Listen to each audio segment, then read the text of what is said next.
Tekrardan merhabalar hayatımlar. Yeniden hoş geldiniz. Aslında videoya tekrardan geri devam ediyorum.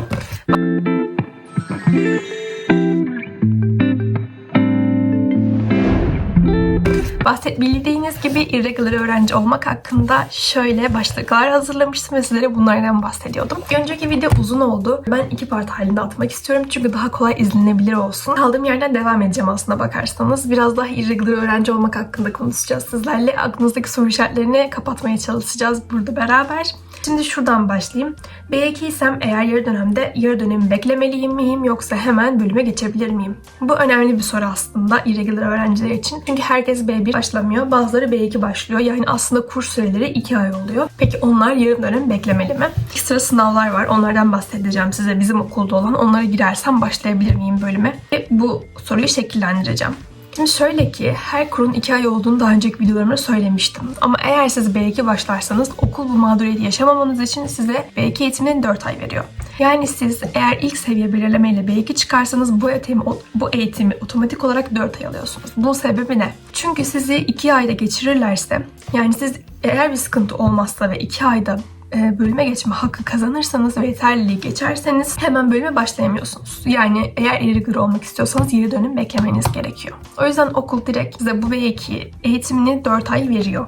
Seviye belirlemede B2 çıkanlar için. Bu mağduriyeti yaşamamanız için. Ama bir de ekstrem olarak şöyle bir durum var. O durum ne?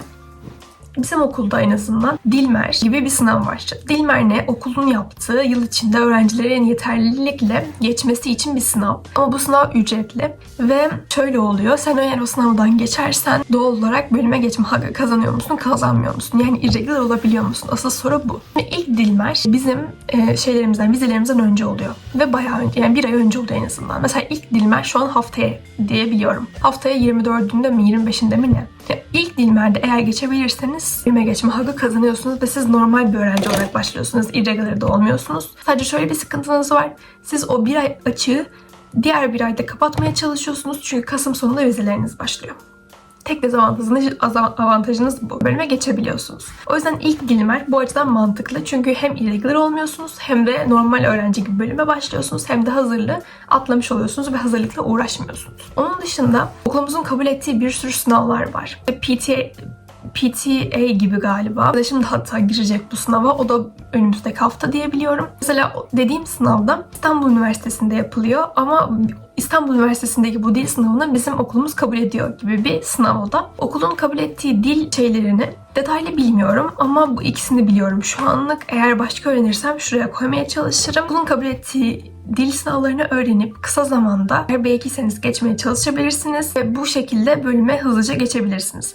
Ama eğer bu şekilde geçmeyeceğim ben diyorsanız da size 4 ay bir eğitim veriliyor mağduriyet yaşamamanız için irregularlık konusunda. Daha sonra alışma süreci nasıl geçiyor? Yani bölüme geçtin, irregularsın. Alışma süreci nasıl oluyor? Derslere olur, ortamı olur.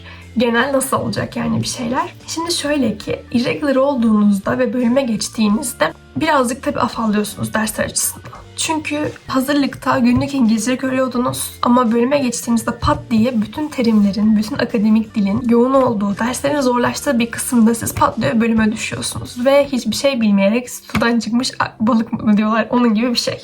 Çünkü normalde birler ilk dönem mesela çok havuz dersleri gördükleri için en azından bir şeyleri biliyorlar. Sadece üstüne bir şeyler ekliyorlar. Mesela matematik dersi çoğu AYT konusu ya da mesela fonksiyonlar gibi ana konu. Sen onun aslında temelini biliyorsun. Sadece üstüne bir şeyler ekliyorsun ve İngilizce olarak görmeye alışıyorsun. Yani aslında bildiğin şeylerin üstüne bir şey katıyorsun. Ama ikinci dönem böyle olmuyor. Çünkü ikinci dönem mesela botanik dersi var. Botanik dersi tam olarak şundan ibaret. Kendi başına bir araştırma alanı gibi bir şey aslında. Hani botanik diye kocaman bir araştırma alanı var biliyorsunuz ki.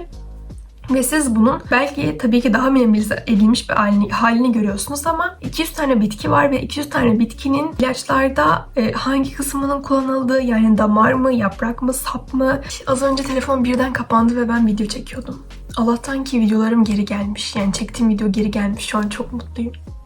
Ben zannettim ki kayıt yok olacak. Bir de 10 dakikadır videoyu çekiyordum. O yüzden aşırı korktum ama şu anlık sorun yok.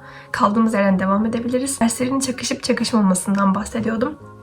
Şimdi şöyle ki bu birazcık zor. Tabii ki olası olabilir ama benim başıma şu anlık gelmedi. Geçen dönem derslerim çakışmadı, bu dönemde çakışmadı. Bu nasıl olabiliyor? Şöyle olabiliyor. Eğer siz artı 2 ders alma hakkı kazanıyorsanız, yani üstten 2 ders ya da üstten bir ders alabiliyorsanız o zaman çakışabilir. Neden? Çünkü ders programına göre birden aldığınız bir dersle 2'den aldığınız bir dersin saati aynı zamanda denk gelirse tabii ki olabilir. Ama şu anlık ben yaşamadım. Üstten tanıdığım bir arkadaşım var. O da yaşamamış. Yani ders programı tabii ki denk gelebilir. Ama çok da önemli değil. Çünkü hocalar irregular olduğunuz için size bu konuda tolerans tanırlar diye düşünüyorum. En azından mesela bir dersin tüm derslerine girmeme gibi bir durumunuz olmaz ama en azından mesela 4 derse o gün o ders. 2 dersinde girersiniz. Hocaya durumunuzu söylersiniz, irregular olduğunuzu söylersiniz. Son 2 derse de diğer dersinize girersiniz gibi. Yani her gün 2 ders kaybınız olur ama notlardan falan çalışırsınız, bir şekilde halledersiniz diye düşünüyorum. Dediğim gibi bu başınıza hiç gelmeyebilir. Benim şu an gelmedi mesela.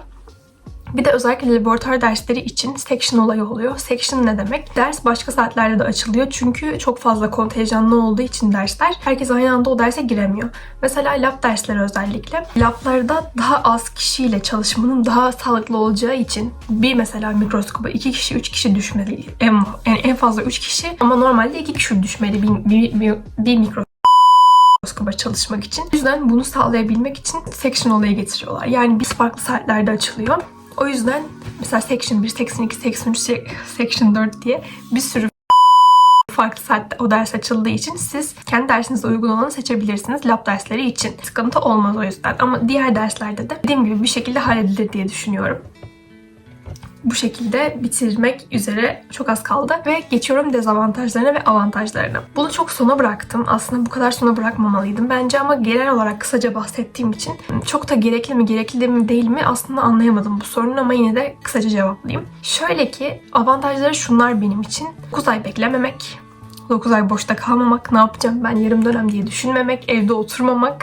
İkincisi İngilizceden uzak kalmamak 9 ay boyunca. Bu çok önemli bir kriterdi benim için. Irregular olmamdaki en büyük sebeplerden biri. Üçüncüsü aslında göründüğü kadar zor ama hani göründüğü kadar zor olmaması demeyeyim de asla gerçekleştirilemez bir şey olmadı. Çünkü sonuç olarak bana daha önce görüştüğüm kişiler hep şöyle demişlerdi. Birileri bunu yapmış bu zamana kadar. O zaman sen niye yapmayasın? Yani irregular olarak mezun olan bir sürü insan var. O zaman sen niye yapmayasın? Yani sen niye başarmayasın?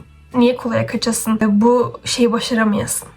Bu şekilde bakmak gerekiyor bence bir noktada. Ben de öyle düşündüm. Dedim ki evet yapanlar nasıl yapmış o zaman? Ben de başarabilirim. Tabii bir dezavantajı bunun İngilizce okumak. Yani hem İngilizce okuyup hem üstüne irregular olmak bir tık zorlayabilir. Çok normal. Normal İngilizce bölüm okumak zaten zor. Bir de üstüne irregular olmak sizi zora sokabilecek bir şey olabilir. Dediğim gibi olaya irregular olmak diye bakmayın. Olaya normalleştirin. Deyin ki bunlar benim derslerim ve benim bu dersleri verebilmem gerekiyor. Bu çok normal. Ya da şunu düşünün. Arkadaşınız normal olabilir. Normal irregular olayı da gerçekten çok garip bir şey. Aslında normal irregular diye bir şey yok ama hani regular öğrenci olabilir ama onun da alttan dersi olabilir ve onun da bir ders fazlası olabilir mesela. Ya da onun da alttan ya da başka sınıflardan aldığı dersleri dönem içinde 6 yıl boyunca illa alacak her dersi veremezsiniz. Kabullenmeye yaşandıktan sonra bir tık daha kolay olur diye düşünüyorum. Avantajları bunlar. Onun dışında arkadaş ortamı açısından belki olabilir. Ama bu dediğim gibi tamamen sizin kişiliğinizle alakalı. Konuşkan birisiniz, iletişim kuvvetli birisiniz hiçbir sorun haline gelmeyecektir. Aksine sizi avantaja dönüşecektir diyebilirim. Bir de ekstra çok çalışmak olabilir. Bu arada dezavantajlarında biraz iletişimsizlik olayı da olabilir. Yani hocalar genelde irregular öğrenci durumunu pek onaylamıyorlar.